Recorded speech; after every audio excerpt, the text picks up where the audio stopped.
Well, just in relation to what I said earlier tonight, we must never back away from seeking sensible debate, factual, not emotional, on the energy crisis confronting the world. It's a massive issue. There are two ways of addressing this. The first is with open and frank discussion. The second is to bully and intimidate business and individuals, including school children, to toe the line, that we must march in step to net zero emissions. The biggest bullies are in the corporate world, and they include banks. We won't lend to you if you don't commit to net zero. Remember the bank that wouldn't lend to the Port of Newcastle because it exported coal. Yet the latest Resources and Energy Quarterly report from the federal government forecasts coal exports to reach 110 billion this financial year. That, I might add, is to make sure that other countries have cheap energy, but not us. Earlier in this program, remember I cited Bjorn Lomborg, the internationally acclaimed president of the think tank Copenhagen Consensus Centre. He's a former director of the Danish government's Environmental Assessment Institute. He is not a climate denier.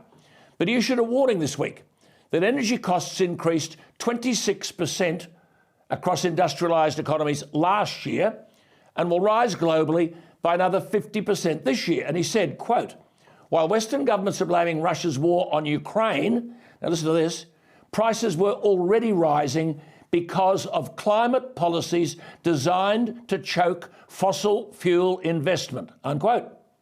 He goes on, huge price rises are the inevitable result of forcing more energy out of an increasingly starved system. And he wrote, the climate policy approach of trying to push consumers and businesses away from fossil fuels with price spikes is causing pain with little climate payoff. He says for two reasons. First, solar and wind are still only capable of meeting a fraction of global electricity needs. He writes, quote, even with huge subsidies and political support, solar and wind delivered just 9% of global electricity in 2020.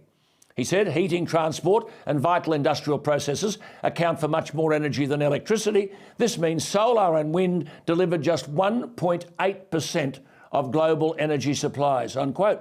And this, Germany's on track to spend more than $500 billion on climate policies by 2025, yet has only managed to reduce fossil fuel dependency from 84% in 2000 to 77% today, unquote. Now, McKinsey, who call themselves, quote, the trusted advisor and counsellor to many of the world's most influential businesses and institutions, have estimated that getting to zero carbon dioxide will cost Europe 5.3% of GDP, Germany more than $200 billion annually, which is more than Germany spends on education, police, the courts and the prisons.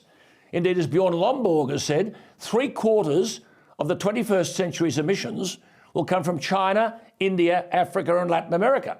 They won't accept slower economic growth to address a 2% problem 50 years from now.